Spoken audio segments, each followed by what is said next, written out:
Hello, I'm Ken Chabert with the Orange County Library System here at the Hiawassee Branch in Orlando, Florida on January the 10th, 2013, capturing memories from our community. Please tell us your name and where you're from. I'm Cleo Richards, and I'm from Albuquerque, New Mexico. And when did you come to live here in Florida? 66, 67, New Year's Eve. New Year's Eve, and what brought your family here? Work. Work? My husband had a job. And what kind of work did he do? Well, he wound up retiring from Davy Tree Experts in Winter Park. He was a mechanic. Basically, he was a good mechanic. And when you first came to live here in Orlando, did you move immediately to the Pine Hills area? Was that where you first stopped? We rent to own.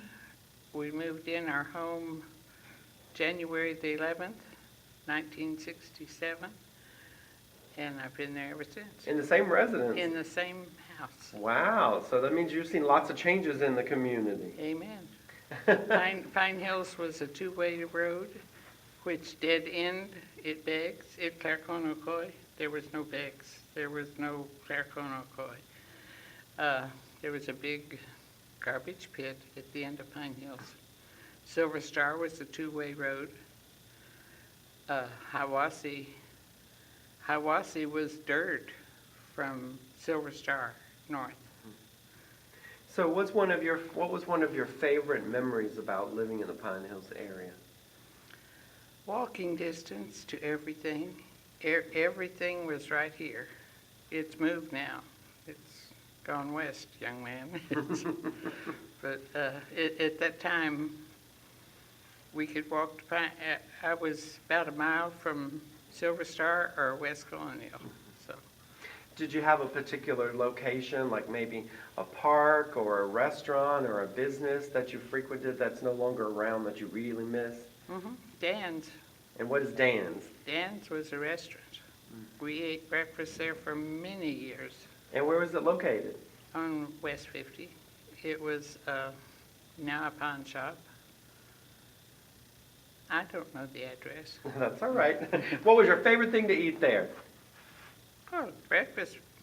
Always breakfast. Did you imagine you probably saw other people from the community there? Oh, we met there. We still meet. We meet now at Hardee's. Hardee's at Silver Star and Pine Hills. And did your children go to school in Pine Hills area? And where did they go? My daughter was in college. My son went to, all three boys went to Evans High School. They went to Molly Ray. The two youngest ones went to Molly Ray. And then Lee, my middle son, was the first to attend Meadowbrook. And then he eventually, and Phil went to Meadowbrook. The boys across the street, the Guslers, went to Robbinswood. I mean, just across the street from us. Was the dividing line. So now you've probably seen lots of changes through the years to both Orlando and the Pine Hills area. What about any remembrances of movie theaters, drive-in theater perhaps? Oh yeah, the drive-in was there. And where was that roughly? It was behind where the Walmart used to be on West Colonial. There was A&W Root Beer, where the girls waited on you on roller skates. And being from New Mexico, it was cold in the winter. We left in the snowstorm. And we got to Orlando. It took us a week. We had a company truck, a trailer. My daughter had a white Volkswagen, and we had a family Bel Air Chevy. And that was our caravan that came. It took us 3 days to cross Texas, and we crossed 3 states the next day. My son, my youngest, was in the 3rd grade, and he woke up and he knew where we were. The Citrus Tower, we were right there, and that was back when we had a citrus tower. And orange groves everywhere, and his teacher from New Mexico had just come out from Florida, and she knew the Citrus Tower, and she knew all around.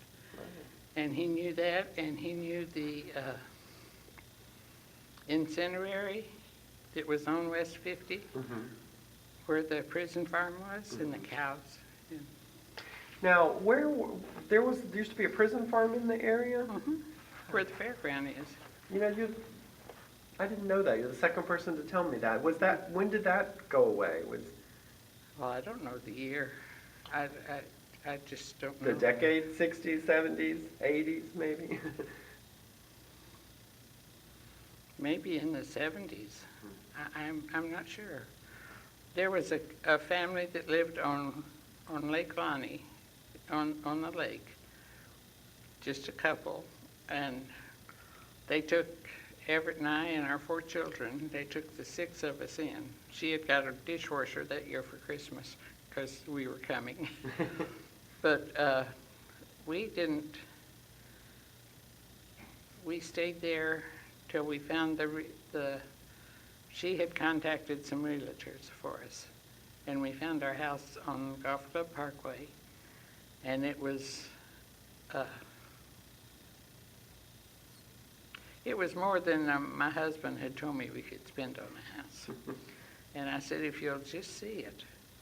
And he looked at it and he said, for sure. So that's it.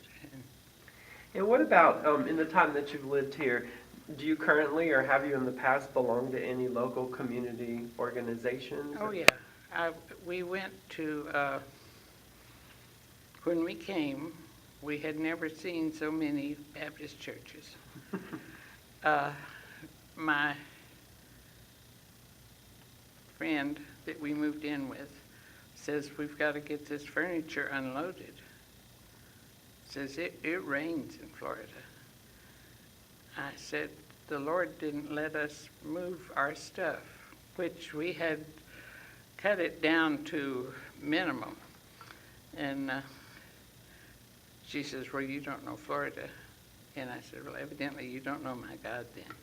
And we left our furniture on the truck till the 11th of January when we moved it in our carport.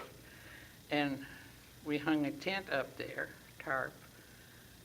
And the neighbors all insisted, you don't do that in Florida. It'll disappear. Nothing disappeared. And did your family join a church? We, back to the churches, we visited several, and Lee, my middle son, said, well, if it doesn't matter to you, I like Highland Baptist. And I said, well, I haven't been called to anyone. So we went to Highland Baptist, and eventually we moved to Powers Drive Baptist, which Gerald Hicks was pastor then. He is back pastor now, and I'm still a member there.